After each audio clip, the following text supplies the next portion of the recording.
Good afternoon, everybody. Hello, and welcome to Unlocking Curiosity and Critical Thinking, two things at the very heart of education. We hope, as with all of our webinars and professional developments, to share some practical ideas about how you can make this important topic a reality in your classroom and with your students. So let's get going. We always like to start with some frequently asked questions. First, there will be a recording available for this webinar. So if you want to review anything or just see my smiling face for a little while longer, you are welcome to do that. We also have a resource hyperdoc, and I believe that we have included that in the chat box. This includes all of the resources as well as some supplemental resources and activities. Please feel free to check that out. And behind the scenes, in case you have any difficulties, we have Robin. Robin, would you like to say hello to everyone? Hi, everybody. Thanks for joining us today.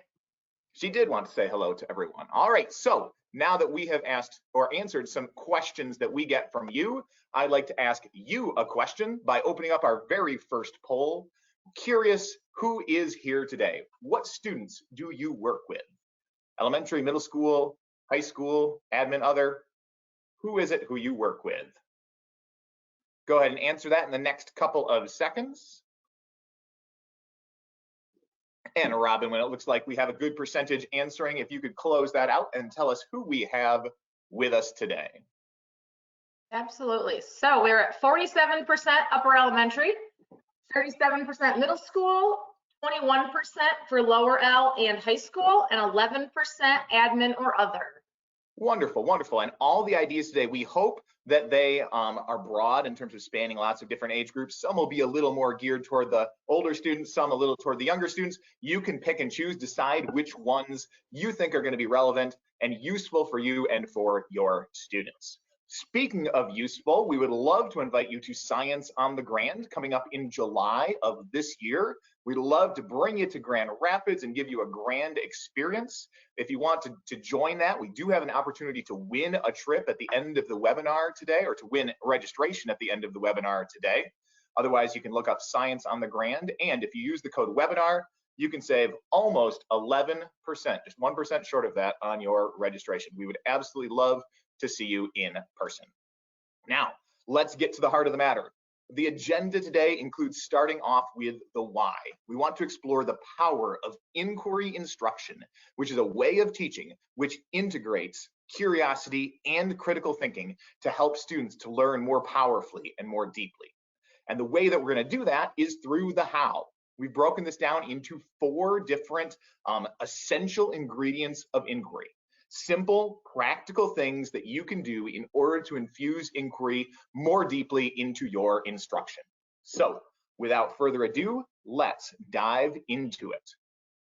In order to explore the why inquiry is so powerful, we are going to hop into our time machine. We're going to travel way back in time to when you were a tiny little toddler, full of curiosity, all these incredible, brand new things around you to explore. All sorts of different kinds of things. And you had to figure out what in the world was going on. Now, some of those things around you were dogs. Some were birds, some were cats, some were cars, but we're going to focus on dogs for now. You learned really well what dogs were. You saw lots of different types, shapes, examples, and people helped support you. They helped you understand that no matter what kind of dog you were looking at, no matter which direction it was pointing, whether it was upside down or not, this was still that kind of thing called a doggy. That is really a tough thing to wrap your head around, but by looking at lots of different examples and by interacting with those examples around you, you and your brain started putting the picture together. Your brain is an incredible machine for recognizing these patterns, for piecing them together, and for making sense of the world. You also put those things to work. You tried calling some things doggy. Sometimes you were right, sometimes you were wrong, but you engaged in some critical thinking with the people around you. You had those conversations about what fit into this category, what didn't fit into this category. And eventually you became the world's foremost dog identification expert, at least one of the best in the world. So our next question is going to be, how many dogs do you see there? I'll give you just 10 seconds to count those dogs.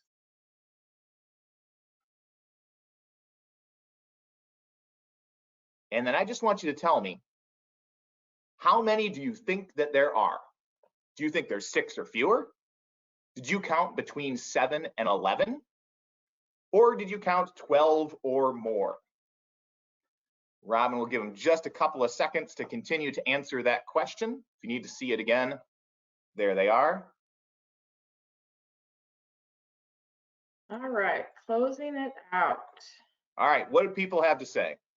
All right, so 78% said 7 to 11, 17% said 6 or fewer, and 6% said 12 or more. All right, and if we look carefully, we can see 1, 2, 3, 4, 5, 6, 7, 8 dogs. There may be 9 if you count this gentleman Snoop Dogg here as a dog.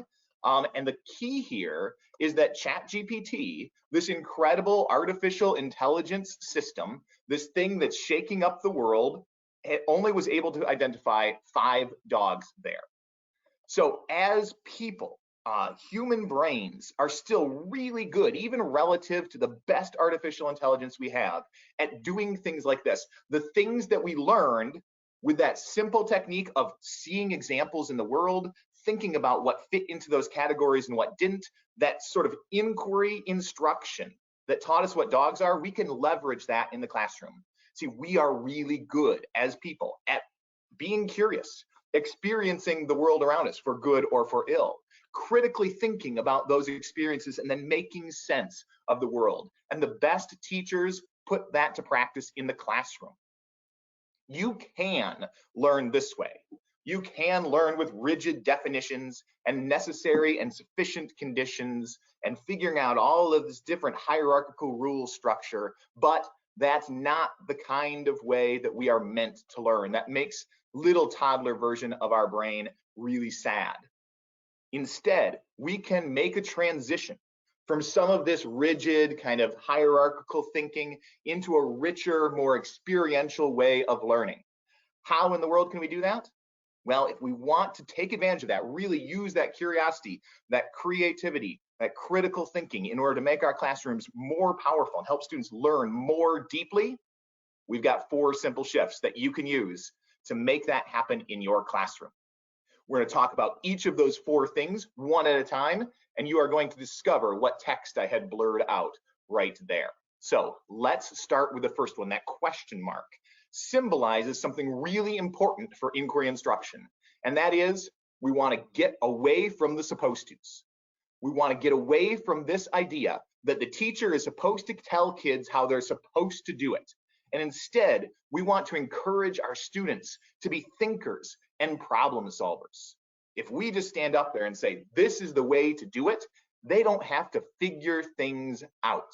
And one of the hallmarks of inquiry is helping students to interact with the world and to figure things out. So, some simple ways to make that happen.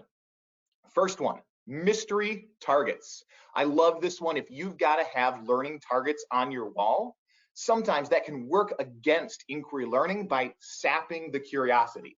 If they know from the very first minute exactly what they're going to be doing, then it takes away from that feeling of curiosity that makes kids ready to learn. So instead, if you're able, cover up a couple of key words with a little target sign and see if students can figure out what's behind those targets as the lesson goes on.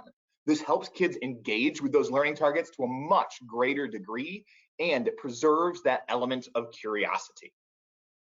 Another great way to do this is what's my rule? What's my rule just has you classify things, sorting them into different groups, but you don't tell students what groups you're sorting them into. Instead, they have to look at how these things are sorted and come up with that understanding, build that understanding for themselves. So a big red dog goes this way, a pineapple under the sea goes into the same group, I like warm hugs. Well, that goes into a different group. And now students have to think, why might that be? What are these categories? As they get new information, they have to think, where will that one go? How will that one fit in? Sometimes the way it goes changes their mind. So it teaches them flexible thinking. And as they go, they're figuring out what it is that we're exploring today and the characteristics which make something go to one side or the other. And by the time we get to the end, students have come to this understanding. They've figured out that we're using incomplete sentences and complete sentences as our categories, and they've had to really wrestle with what makes something complete or incomplete. And they've developed a feel for it as they go.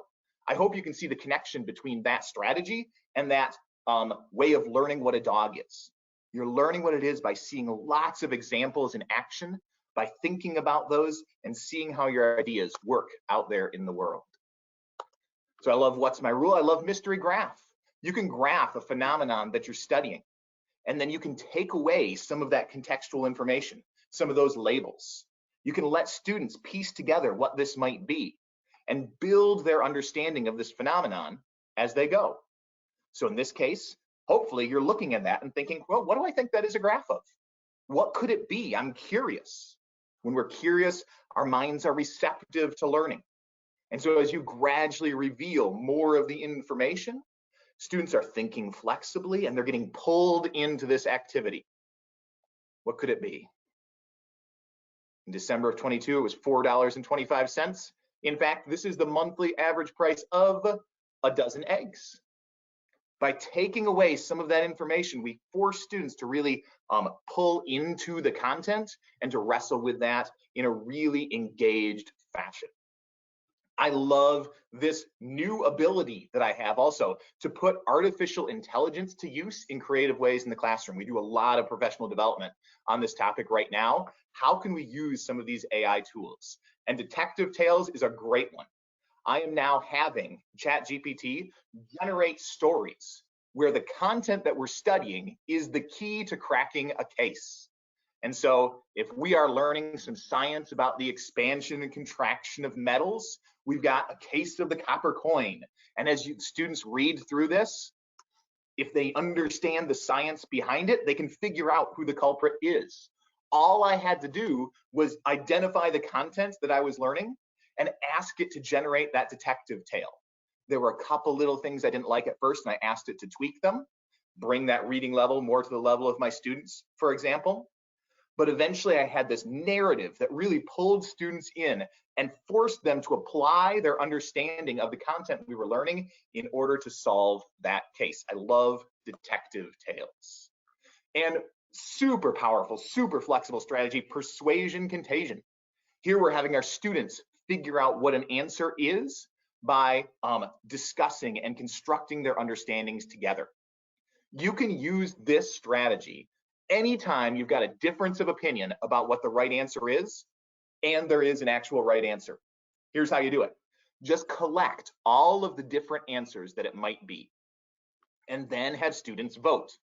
They're just thinking about it themselves and voting on what they think individually the correct answer is. Then you allow them to get up, to move around, and to try to persuade or be persuaded by others. We talk about how the sign of a smart mind is that it will change if it gets a good reason, and that it's able to change other minds if it has a good reason. And so if students do that effectively, then by the end, the correct answer is voted on by more students. So you get back together, you cast those votes again, and then you reveal the correct answer. And if students are collaborating effectively, the truth spreads effectively. This is wonderful because students don't know which of these is correct. They're figuring it out together. There's no supposed to here. They are the problem solvers. They are figuring it out in community with each other. And you can use this anytime there's a difference of opinion. So I'm curious, which of those piques your curiosity? You can vote for more than one of these if you want to use these with your students, but go ahead and indicate in the poll. Robin, can you open that poll up? Which of those are things that you might like to try with your students? I'll give you just a minute to fill that out.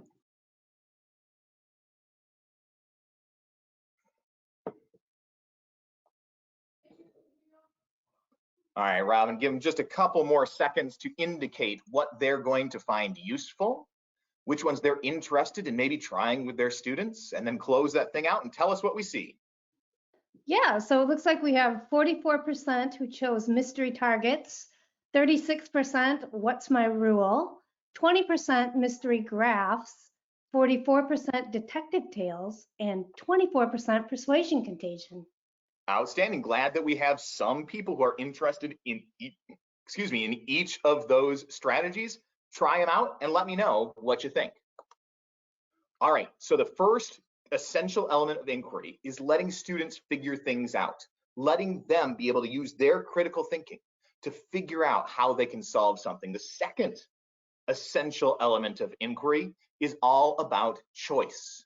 Here, we want to open up choice for students about which path they're going to follow, how they're going to go about figuring things out. The mainstay for this strategy or for this essential element is choice boards or learning menus. And in the HyperDoc, we've got a great resource which collects a lot of different templates that you can use to build some choice boards or some learning menus for your students. Here, you've given them some structure. There's only so many choices that they can make, but you've also opened up some freedom. Great way to increase ownership, great way to get your students to engage because they have the power to choose their path. I love Pick 5 as a vocabulary exercise. I take my vocab words and again, I ask one of the AI image generators to come up with a picture that shows a lot of these words. Then I ask students to describe which 5 of them they see and to tell me about where they see them.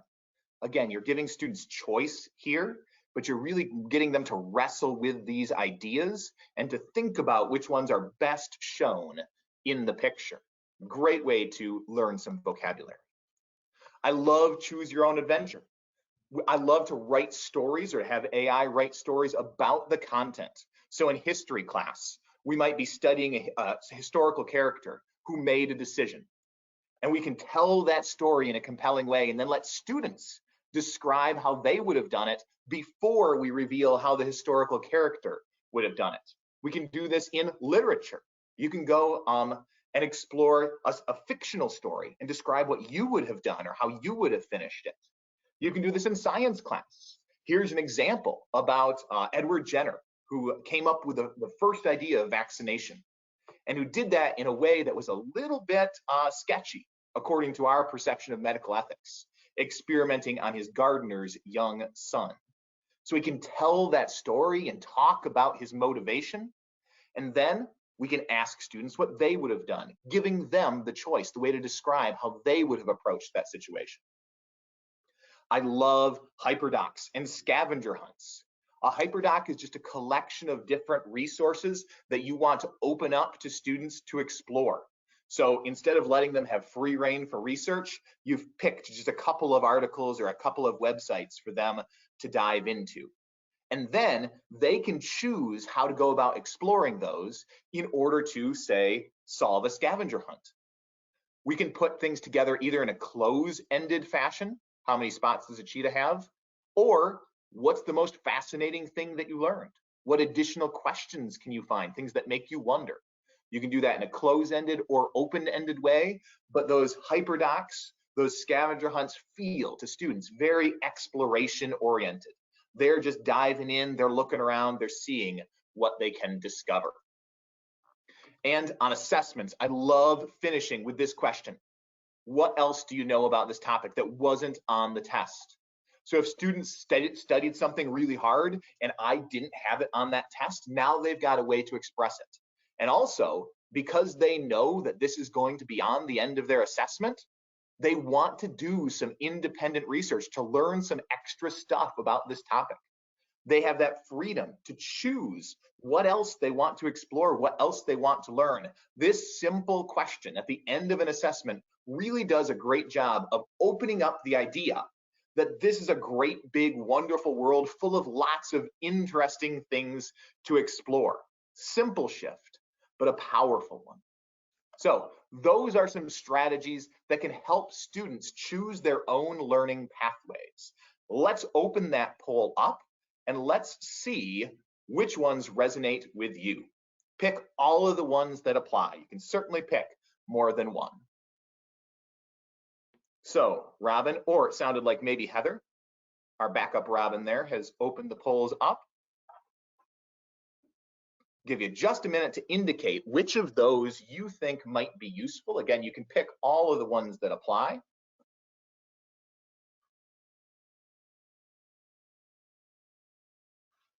And if we can go ahead and close that poll out in the next couple of seconds and let us know what we see. Yeah, so we have 61% who chose choice boards and learning menus. 64% chose pick 5. 50% chose choose your own adventure. 68% chose hyperdocs and scavenger hunts. And 71% chose what else do you know? An incredible 71% chose what else do you know. Great. Lots of people finding those useful, finding those applicable. That is awesome. I'm glad that you find those to be things that you want to try with your students. Maybe some of them are things you do already, but hopefully you come out of here with a couple of new ideas to make yourself even a little more awesome than you already were. So we're working against the supposed tos. We're giving students some choice. The third one is all about having some explaining to do. With the third essential element of inquiry, we want students to construct their understanding by explaining their thinking. And we want to encourage that explanation in innovative, creative ways. Here are a couple. Debating the ratings is a really powerful strategy.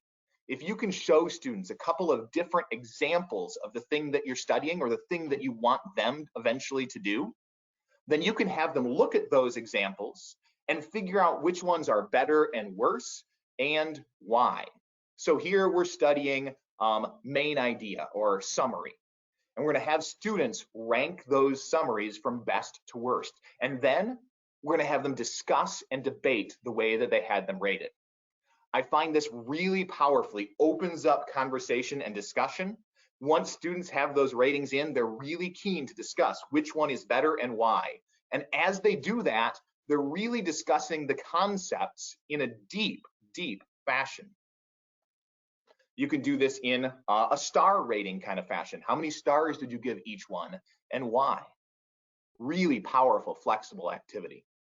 I love the wisdom of the whys. Here we just have students put their answer and then we have them explain why. And then we do it again. Why do you think that reason is true? By asking that question why just one more time or two more times, you really force students to dig down into their understanding and to explain themselves with more depth. Apples to apples is one of my new favorites, again, because I can get these generated really quickly. If you want one, I can make one for you for just about any topic.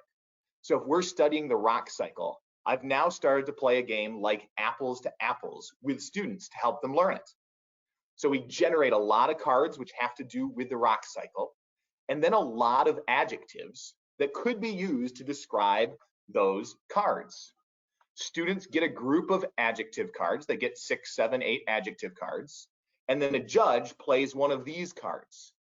And they have to pick which adjective describes that category card the best. Now, this opens up some great conversations because students get to try to justify their answer. If rock layers is the category and they played bioluminescent, they have to have a conversation about whether that adjective really applies to that category. So it's a fun, gamified way to open up this idea of explanation. And make a mascot. Here's a creative, open-ended way to get students thinking and talking about content. Here we just have them build a mascot which symbolizes or represents the thing that you're learning about. So you can have them build a mascot that represents photosynthesis and then talk about how they tried to symbolize the different elements of photosynthesis. By having the mascot as this nucleation site for their conversation, I find that it opens up some really rich, really transformative conversations where students can get at interesting things about the content just because they've got their minds opened up. They're thinking a little bit more creatively. All right, shared 4 of these. for the idea of explanation. That poll is open. Go ahead and let us know which of those you think will be most useful to you. Let's give them just a minute to check all that apply. You can pick more than one if you wish.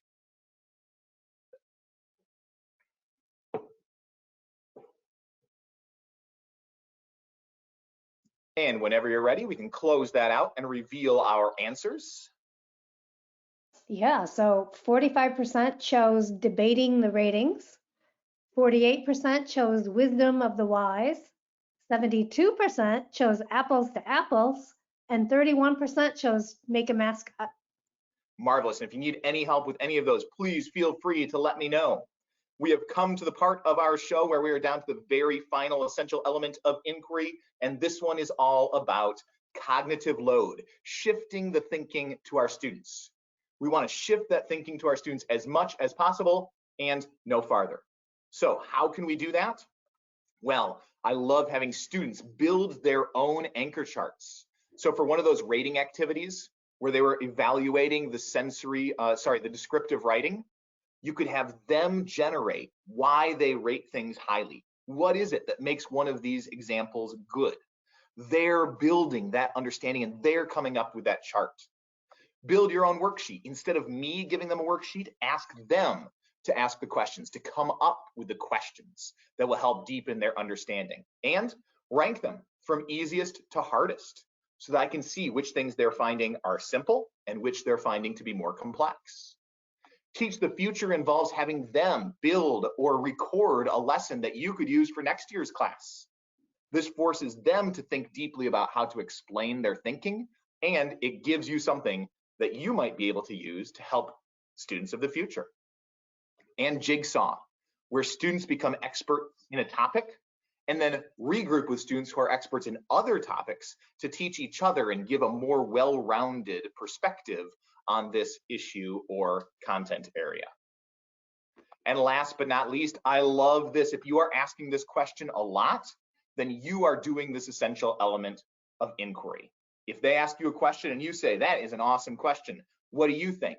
Then you're instilling in them this habit of doing the thinking themselves instead of looking to you as the source and store of all knowledge. In fact, for each of these essential elements of inquiry, in the hyperdoc, I have put a question that you can use to check yourself to see if you are using that essential element.